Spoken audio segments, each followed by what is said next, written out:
Assalamualaikum warahmatullahi wabarakatuh.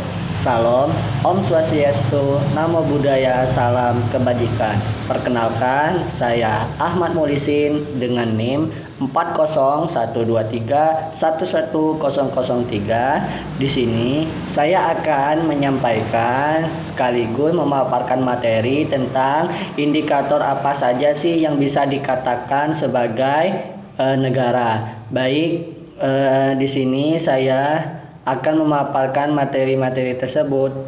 Selamat menyaksikan.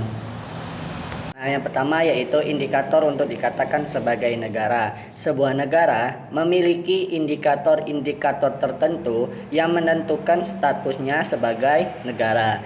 Nah, indikator-indikator ini mencakup berbagai aspek, dimulai dari aspek politik, hukum, ekonomi, hingga aspek sosial.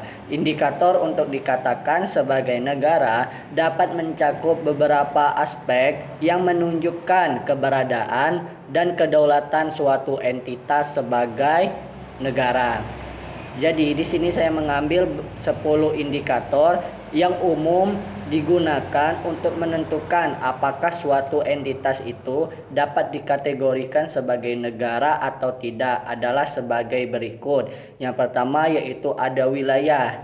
Wilayah di sini yaitu suatu negara umumnya memiliki wilayah yang terdefinisi dengan batas-batas yang jelas. Wilayah ini dapat meliputi yang pertama daratan, perairan, dan wilayah udara yang dikuasai oleh negara tersebut. Yang kedua di sini ada pemerintahan. Maksud dari pemerintahan di sini yaitu negara memiliki pemerintahan yang berwenang untuk mengatur dan mengelola urusan dalam wilayahnya. Nah, pemerintahan ini biasanya terdiri dari lembaga-lembaga seperti eksekutif, legislatif, dan yudikatif. Nah, yang ketiga ada kependudukan. Kependudukan di sini yaitu negara itu memiliki penduduk yang tinggal di wilayahnya. Penduduk ini dapat memiliki kewarganegaraan atau status hukum yang diakui oleh negara tersebut. Yang keempat ada kedaulatan. Kedaulatan yang di sini bermaksud bahwa negara itu memiliki kedaulatan yang memungkinkannya untuk mengambil keputusan dan bertindak secara independen di dalam dan di luar wilayahnya. Kedaulatan ini juga mencakup hak negara untuk menjalankan urusan dalam wilayahnya tanpa campur tangan dari negara lain. Nah, yang kelima yaitu ada hubungan internasional. Negara memiliki kemampuan untuk menjalin hubungan dengan negara-negara lain di dunia. Hal ini dapat meliputi keanggotaan dalam organisasi internasional, perjanjian bilateral, dan partisipasi dalam internasional. Nah, yang keenam yaitu ada pengakuan internasional. Maksud dari pengakuan internasional di sini yaitu negara itu diakui oleh negara-negara lain sebagai entitas yang berdaulat dan memiliki status sebagai negara. Nah, pengakuan ini dapat dilakukan melalui proses, yang pertama proses diplomatik dan hubungan bilateral antara negara-negara lain. Yang ketiga yang ketujuh ada hukum dan kewarganegaraan. Negara memiliki sistem hukum yang berlaku di wilayahnya dan memberikan kewarganegaraan kepada penduduknya. Nah, sistem hukum ini mencakup peraturan-peraturan yang mengatur kehidupan masyarakat dan memberikan hak dan kewajiban kepada warga negaranya. Nah, yang kedelapan di sini sosial. Sosial di sini ada 3. Yang pertama, tingkat pendidikan yang tinggi. Tingkat pendidikan yang tinggi menunjukkan kualitas sumber daya manusia yang dimiliki oleh negara. Yang kedua, angka harapan hidup yang tinggi. Angka harapan hidup yang tinggi menunjukkan tingkat kesehatan masyarakat yang baik. Dan yang ketiga atau yang terakhir yaitu tingkat kemiskinan yang rendah. Tingkat kemiskinan yang rendah menunjukkan bahwa sebagian besar penduduk memiliki akses kebutuhan dasar seperti makanan, tempat tinggal, dan pendidikan. Yang kesembilan ada ekonomi. Ekonomi di sini yang pertama yaitu pendapatan per kapita tinggi. Negara maju umumnya memiliki pendapatan per kapita yang tinggi, menunjukkan tingkat kesejahteraan dari taraf hidup yang baik bagi penduduknya. Yang kedua yaitu pertumbuhan ekonomi yang stabil. Pertumbuhan ekonomi yang stabil ini menunjukkan kemampuan negara untuk menciptakan, yang pertama yaitu menciptakan lapangan kerja, dan yang kedua yaitu meningkatkan pendapatan masyarakatnya. Nah, yang kedua yaitu tingkat pengangguran yang rendah. Tingkat pengangguran yang rendah ini menunjukkan bahwa sebagian besar penduduk memiliki pekerjaan dan berkontribusi pada ekonomi. Dan indikator yang terakhir yaitu ada politik. Politik di sini yang pertama yaitu sistem pemerintahan yang stabil. Sistem pemerintahan yang stabil ini menunjukkan kemampuan negara untuk menjalankan fungsinya secara efektif dan efisien. Yang kedua yaitu ada tingkat demokrasi tinggi. Tingkat demokrasi yang tinggi menunjukkan bahwa rakyat memiliki suara dalam pengambilan keputusan politik. Yang ketiga ada keberpihakan pada HAM. Keberpihakan pada HAM menunjukkan bahwa negara menjunjung tinggi hak dan kebebasan asasi manusia.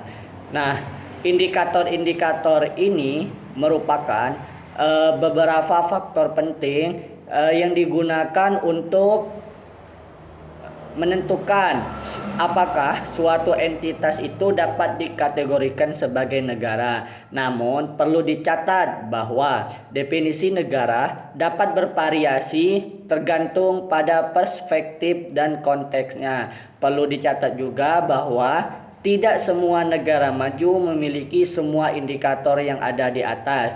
Ada negara-negara yang maju di bidang ekonomi, tetapi kurang maju di bidang sosial, politik, atau lingkungan. Sebaliknya, ada juga negara-negara yang maju di bidang sosial dan politik, tetapi kurang maju di bidang ekonomi. Jadi, menentukan suatu negara sebagai negara maju itu adalah sebuah proses yang berkelanjutan dan dinamis. Indikator-indikator yang digunakan dapat berubah seiring waktu dan tergantung pada konteks global.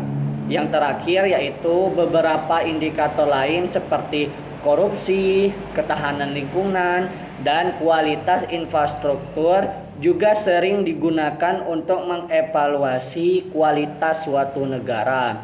Namun, perlu diingat, meskipun indikator-indikator ini dapat memberikan wawasan yang berharga, penting untuk diingat bahwa tidak ada satu ukuran tunggal yang dapat mencakup semua aspek kualitas suatu negara. Setiap indikator itu memiliki kelebihan dan kekurangannya sendiri, dan penggunaannya harus dipertimbangkan dengan hati-hati. Selanjutnya yaitu kesimpulan. Yang terakhir yaitu kesimpulan. Di sini saya dapat menyimpulkan bahwa menjadi negara maju bukan hanya tentang mencapai tingkat pendapatan per kapita yang tinggi, namun negara maju juga harus memiliki tingkat pendidikan dan kesehatan yang tinggi, tingkat kemiskinan yang rendah, sistem pemerintahan yang stabil, tingkat demokrasi yang tinggi, dan komitmen terhadap hak asasi manusia atau HAM dan kelestarian lingkungan. Nah, mengevaluasi kualitas sebuah negara melibatkan penggunaan berbagai indikator yang mencakup berbagai aspek ekonomi, sosial, politik, dan lingkungan. Meskipun indikator-indikator ini dapat memberikan gambaran yang berguna, mereka juga memiliki keterbatasan yang perlu dipertimbangkan. Oleh karena itu, dalam upaya untuk memahami apa yang membuat sebuah negara itu baik atau buruk, penting untuk menggunakan pendekatan yang holistik dan mempertimbangkan berbagai faktor yang relevan. Baik, mungkin cukup sekian pemaparan materi dari saya tentang indikator-indikator yang bisa dikatakan sebagai negara. Baik, mungkin cukup sekian penyampaian materi dari saya. Terima kasih atas perhatiannya. Mohon maaf apabila ada kata-kata yang salah yang keluar dari mulut saya. Saya akhiri. Wabillahi taufiq wal hidayah. Wassalamualaikum warahmatullahi wabarakatuh.